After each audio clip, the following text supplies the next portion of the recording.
42라고 하는 숫자가 우연한 숫자 같지만 성경에 찾아보면 42는 마태복음 1장 예수님의 족복 가운데 누가 누구를 낳고 누가 누구를 낳고 쭉 나오는데 마지막에 요셉과 마리아의 아들 예수의 탄생을 이야기하는데 예수님은 아브라함의 42대 손입니다. 마태복음은 예수님께서 42번째 믿음의 조상인 아브라함과 또한 그 가운데 다윗이 있고 42번째 그의 가문에서 태어났다고 말씀하고 있습니다. 물론 예수님은 아브라함이나 다윗보다도 더 먼저 계신 하나님의 아들이시죠. 오늘 42주년을 맞이한 우리들에게 특별히 오전에는 시편의 말씀을 통해서 성서 일과를 읽었는데 오늘은 히브리서 말씀을 통해서 같이 주시는 은혜를 좀 나누고 싶습니다. 오늘 특별히 이제 42주년을 맞이하면서 저희 교회는 오후 예배가 없죠. 보통 저녁 예배가 있죠. 시골에 가면 지금도 뿐만 아니라 오히려 주변에 가시면 다 저녁 예배가 있습니다.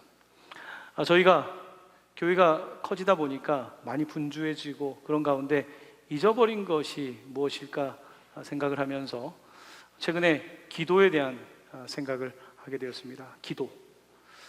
우리가 조금 더 기도해야 되겠다. 그리고 지금 사실은 사부 예배를 처음 오신 분들도 많을 거예요. 우리 청년 지체들은 또 늘 청년부 안에 있다 보니까 같이 교회 공동체인데 기도하는 것에 대해서 서로 교감하고 기도하지 못하는 것들을 봅니다. 기도는 개인 기도이기도 하지만 사실은 공동의 기도입니다. 사실 유럽 교회나 미국 교회에 가서 예배를 드릴 때 물론 모든 교회가 그렇지는 않지만 굉장히 잘 짜여진 기도문을 예배 시간에 읽는 것을 봐요. 그래서 성도님들이 같이 와서 읽고 예배를 잘 드리고 이제 교회를 떠나가는 걸 봅니다. 자, 그런데 서구교회가 잃어버린 것이 하나 있습니다. 서구교회에 가서 예배를 드릴 때 같이 연합해서 기도하는 그 강렬함, 이런 것들은 서구교회에서 사실 찾기가 쉽지가 않습니다. 굉장히 발달된 예배 형태를 가지고 굉장히 아름다운 문장을 구사하면서 기도하는데 그 가운데에 그 가슴 절절한 그런 기도들이 종종 빠져 있는 것을 보게 됩니다. 그것이 서구교회의 사실은 최근의 현실입니다. 지금 또 부흥하는 교회들을 보면 어떤 교회냐? 기도하는 교회입니다. 제가 프랑스를 이제 최근에 다녀오면서 들은 이야기는 프랑스 교회가 부흥한다는 거예요. 프랑스 교회가 부흥한다. 저는 프랑스에 대해 잘 몰랐기 때문에 누가 부흥하는가? 프랑스에 온 이민자들 교회가 부흥한다는 겁니다. 프랑스에 있는 기도하는 교회들이 부흥한다는 거예요. 자, 그러면 프랑스의 전통적으로 오래된 교회들은 어떨까? 죽어가고 있죠. 프랑스 교회는 지금 상당히 도전을 받으면서 올해 한국에 있는 우리 교단의 목사님들을 불러서 한국이 어떻게 하면 그렇게 성장하는지 이런 것들을 배우고 싶어 하는 거예요. 프랑스의 현실은 그렇습니다. 반면에 한국의 교회는 어떻습니까? 지금 청년들 주일학교 세대가 2%, 전체 100% 가운데 2%에 해당하는 굉장히 낮은 숫자로 떨어지게 되었죠. 이게 우리 교회의 현실입니다. 자, 그러면 오늘 우리 교회의 현실의 가장 핵심적인 문제는 뭔가 깊이 들여다보면 기도하는 열정들이 사라진 것을 보게 됩니다. 그 중심에는 목사의 책임도 있고 우리 모두의 책임이 있을 것입니다. 오늘 이 시간을 통해서 우리가 좀 같이 기도하기를 원하는데요. 오늘은 설교의 그 많은 시간보다는 기도의 시간을 좀 갖기를 원하는데요. 오늘 기도하기 위해서 오늘 성서 일과에 따라서 주시는 가이드, 오늘 기도의 가이드를 좀 같이 살펴보고 싶습니다.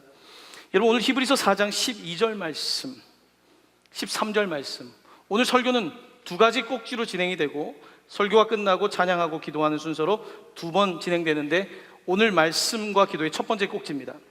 12절 13절 말씀 우리 같이 한 목소리로 봉독합니다. 하나님의 말씀은 살아있고 활력이 있어 좌우의 날선 어떤 검보다도 예리하여 혼과 영과 및 관절과 골수를 찔러 쪼개기까지 하며 또 마음의 생각과 뜻을 판단하나니 지으신 것이 하나도 그 앞에 나타나지 않음이 없고 우리의 결산을 받으실 이의 눈앞에 만물이 벌거벗은 것 같이 드러나느니라. 아멘. 하나님의 말씀 살아있고 살아있습니까? 오늘 우리에게 하나님의 말씀은 살아있습니까? 활력이 있어 활력은 있습니까? 42년 된 우리에게 이제 하나님의 말씀은 활력이 없는 하나의 기억이 되지 않았습니까?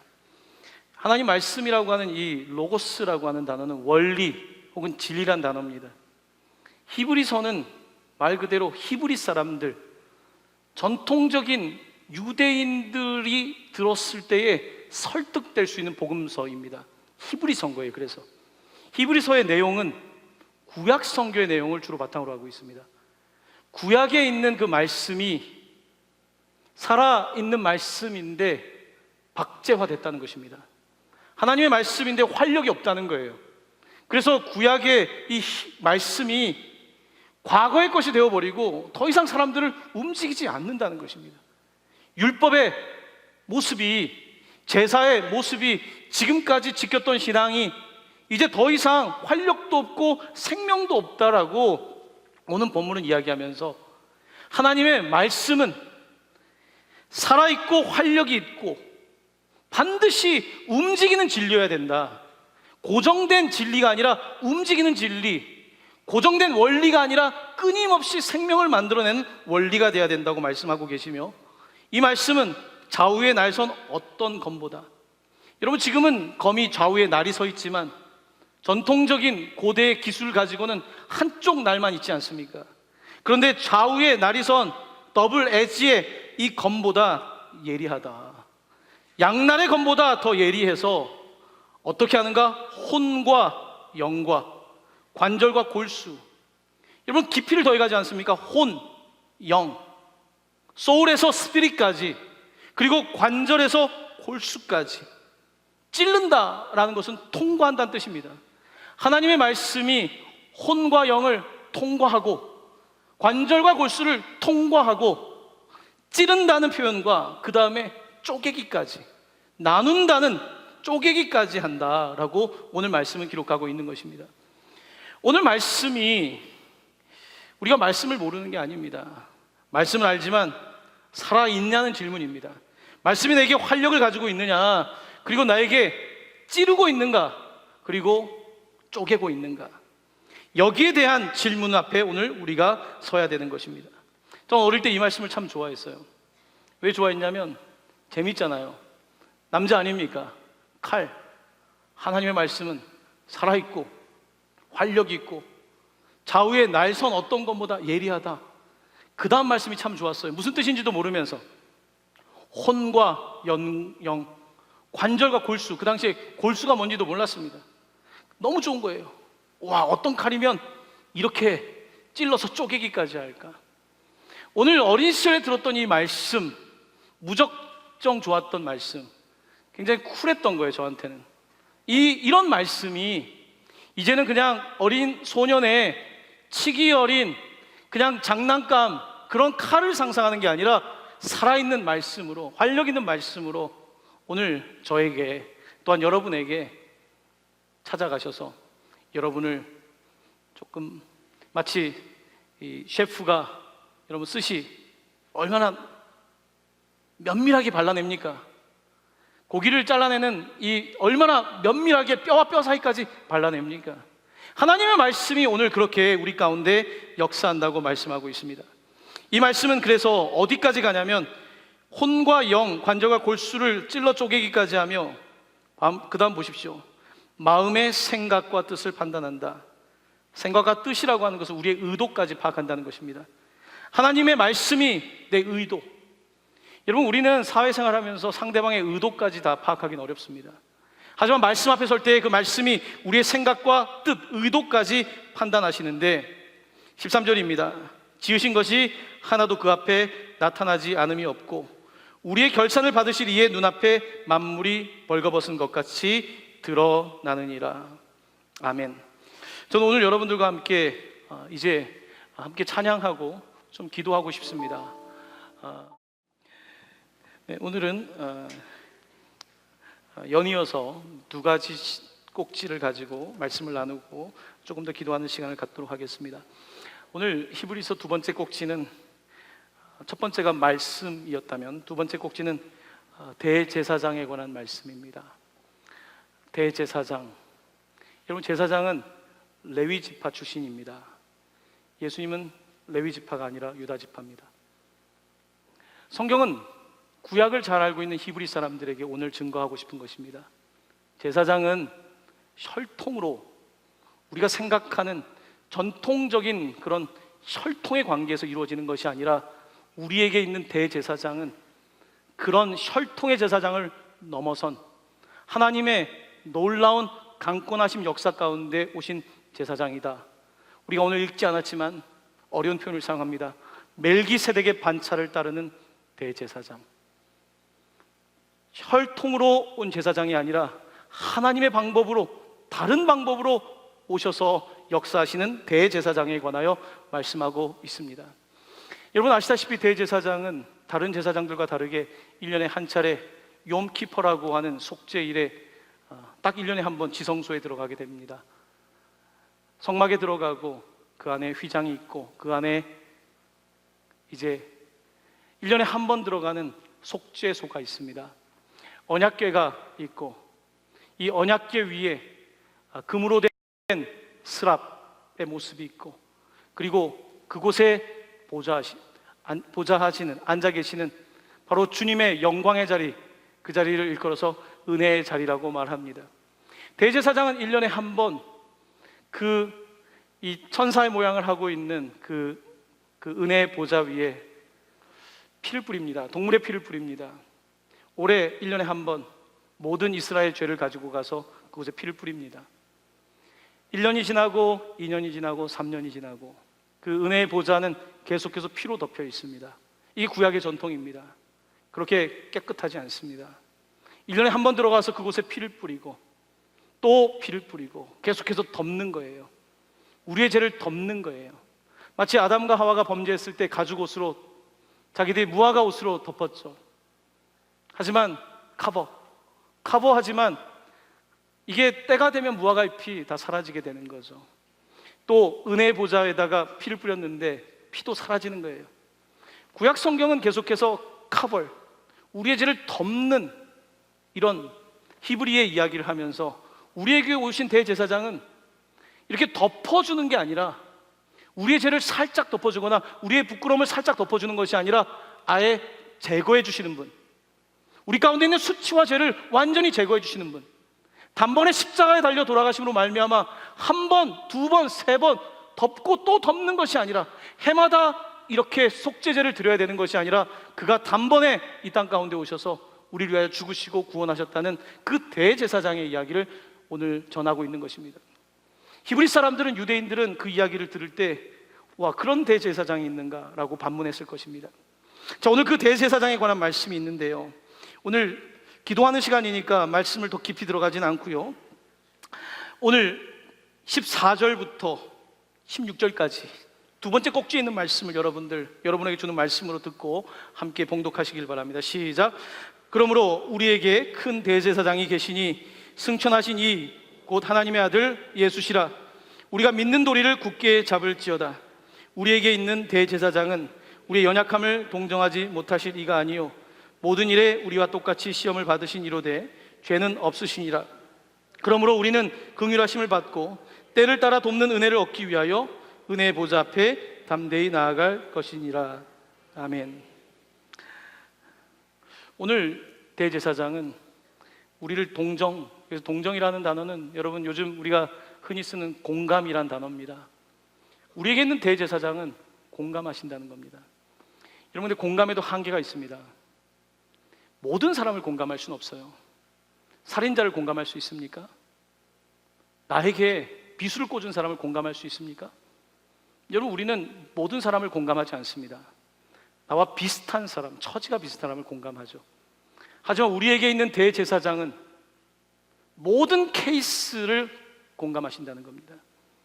저는 카운슬링을 공부하고 하는 사람으로서 공감이 어려울 때를 경험해요. 도무지 이 사람은 공감이 안 돼요. 어떻게 해야 될지 모르겠어요. 공감이 안 되는데 뭘 진행할 수 있습니까? 공감. 그런데 우리에게 있는 대제사장은 우리의 연약함을 동정하신다는 것입니다. 공감하신다는 것입니다. 얼마 전에 어떤 청년이 그런 이야기를 하더라고요. 목사님, 이런 단어를 아세요? 라고 물어보더라고요. 케바케. 어른들은 뭔지 모르죠. 케바케. 케바케가 뭔지 아십니까? 케이스 바이 케이스. 모든 게 케이스 바이 케이스라는 거예요. 모든 사람의 입장이 틀립니다. 우울증을 알아도요, 케이스 바이 케이스입니다. 이 사람의 우울증과 저 사람의 우울증은 달라요. 이 사람의 아픔과 저 사람의 아픔이 같지 않습니다. 진단에는 똑같은 거죠. 똑같은 진단을 하지만 그 케이스와 저 케이스는 같지 않습니다. 세상에 누가, 어느 대제사장이 케이스 바이 케이스를 공감하시겠습니까? 성경은 예수 그리스도께서 십자가에 달려 죽으심으로 말미암아 여러분 한 사람의 케이스, 저의 케이스, 한국이 아니라 북한 땅에 있는 또 한 사람의 케이스, 어떠한 케이스든지 그것을 케이스가 아니라 펄슨으로, 사람으로서, 그저 병원에서 사회복지사가 이 케이스 저 케이스 말하는 그런 케이스가 아니라 펄슨으로, 휴먼빙, 하나님이 창조하신 하나님의 형상을 닮은 한 사람으로 그가 공감하시고 그가 찾아가셔서 어루만져 주시고 짐승의 피로 덮고 또 덮는 방법에 반복되는 덮어주는 수준이 아니라 그가 십자가에 달려 돌아가심으로 말미암아 단번에 우리의 죄를 해결해 주셨다고 선포하고 있는 것입니다.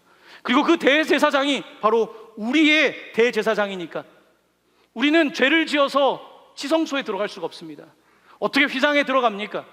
1년에 한 번 딱 한 사람이 들어가는 그곳에 예수 그리스도께서 자기의 몸을 찢으사, 성경에 구약에 나와 있는 그 휘장이 찢어졌던 자기의 몸이 찢어지고 예수 그리스도께서 대제사장으로 지성소에 하나님의 보좌에 들어가는데 나는 들어갈 수 없는데 그분 손잡고 가라는 것입니다.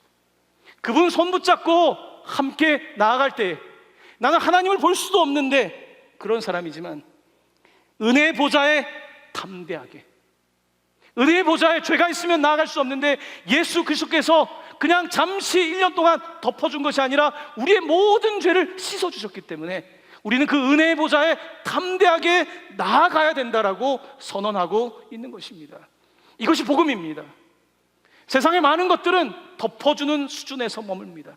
하지만 하나님의 말씀은 덮어주는 수준이 아니라 우리의 삶을 온전히 변화시키고 우리를 구원하시는 능력이신 것입니다. 오늘 우리는 이 말씀, 대제사장에 관한 말씀을 붙잡고 16절 말씀, 때를 따라 돕는 은혜. 여러분 기도하실 때 많이 쓰는 표현이죠. 얼마나 좋습니까? 때를 따라 돕는 은혜.